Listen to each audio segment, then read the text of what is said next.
And now, please welcome Sheila Weller and our panel. Thank you.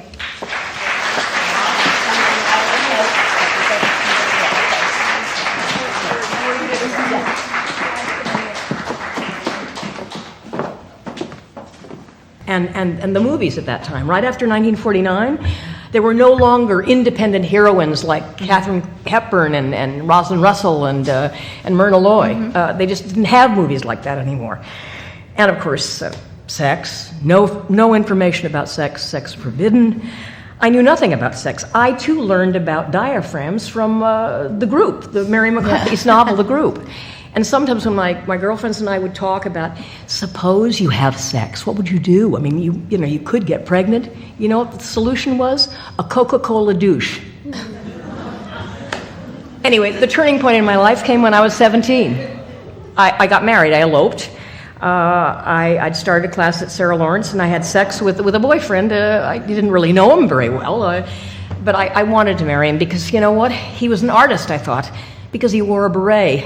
And he intrigued me, and we went to bed together, and I felt so guilty. I said, let's get married, because I thought you had to after you had sex. You had to get married.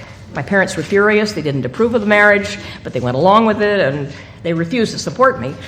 They paid my tuition, but I had to get a job. So I started working first as a model and then as an actress, and suddenly I was independent. And it was fantastic. I had a bank account, I had a checkbook. Even my mother did not have a checkbook at that point. But the marriage was a disaster. My husband turned out to not be a painter. He only painted one painting. From 1966 to 1972, many upper middle class girls took a vacation from their preordained lives. One of my college best friends, she is now a Prada-wearing insurance executive, smuggled hash around the world for a solid year in a special girdle that made her look pregnant. Now, she smuggled it to places that people don't smuggle hash to. Luxembourg, Alaska, Chile. She sent me postcards the whole way, and I wrote about it for Rolling Stone. And when she came back, bless her heart, she fixed me up with Jimi Hendrix right after Woodstock. Love her. Another best friend from that time made the front page of the New York Times a couple of years later when she was arrested for attempting to assassinate a right-wing world leader. Okay, the worst, most humiliating thing a girl could be called in those days was uptight. Total pejorative, nothing was worse. And that was a combination of being unwilling to have sex with a creepy guy, and two, being too talkative and analytic. That was very bad. You had to really bliss out. You could not talk too much. You could not think too much. It seemed to me that as a generation, we'd very frequently shrunk ourselves when we should have been growing and expanding into the world that was waiting for us. Now, not all women were like this, of course. There were plenty of exceptions. But as a generational style, I think that the description fit and fits now.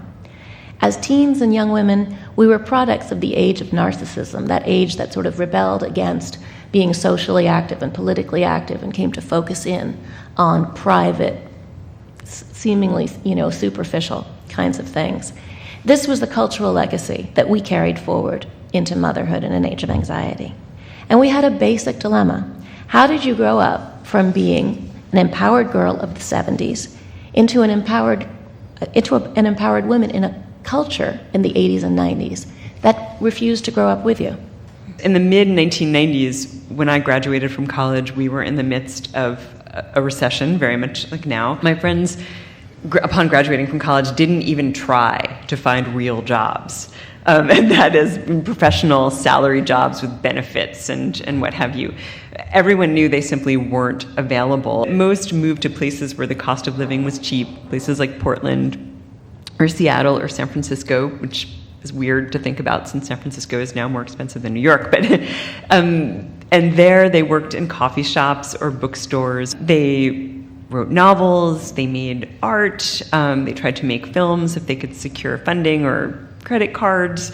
In other words, they found ways to earn money, to subsist, while pursuing what they really wanted to do.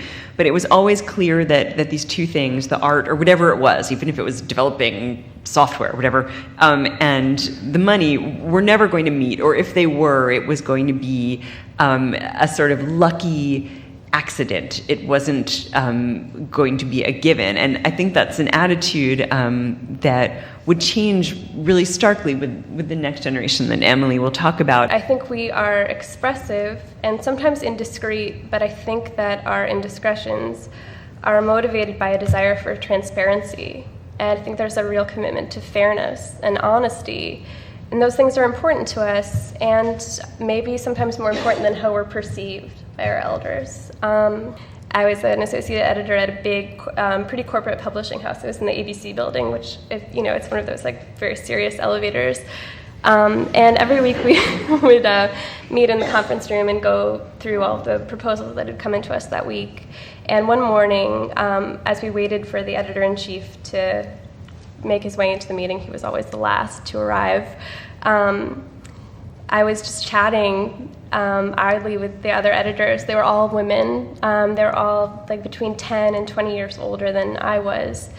And we were friendly. Like we were, like work friends. And I was feeling comfortable. And I mentioned that I was totally PMSing right then. And they all looked at me like, like, I can't believe you just said that. And one of them told me, Mary Ellen O'Neill, told me, you should never say that. And I was like, why? The rest of them told me, I'm trying to figure out exactly what they said. They told me that they were telling me this for my own good, but talking about your hormones in public undermined not only my, but all professional women's credibility. And they felt like by keeping up appearances, we would be perceived as stronger. And I felt like keep in mind, I had graduated from the New School pretty recently at this point, but I felt like they had internalized so much oppression during their climb up the up the corporate ladder, that they were now very effectively oppressing themselves. And I didn't care who knew I had PMS. I shouldn't have to keep my mouth shut about my period. Like, we all have them. It was other people's responsibility to be evolved enough to understand that I could be human and have a period and still do my job well. We were all wrong.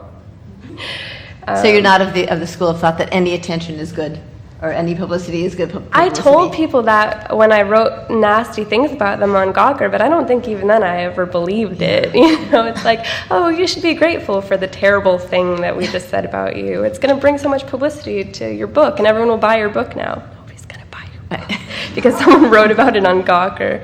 Gawker doesn't sell books, It doesn't, but Gawker is unique and uniquely funny, I think.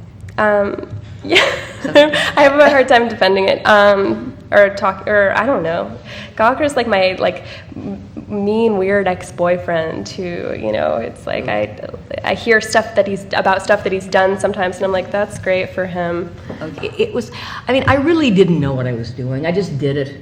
First of all, I had to earn my living. Mm-hmm. I wanted to be both an actress and then a writer, and I just went about it very slowly and methodically, but nobody was observing me. And I think everybody, we're all scrutinized now, don't you think? You or your generation more than any, because of the internet, I think.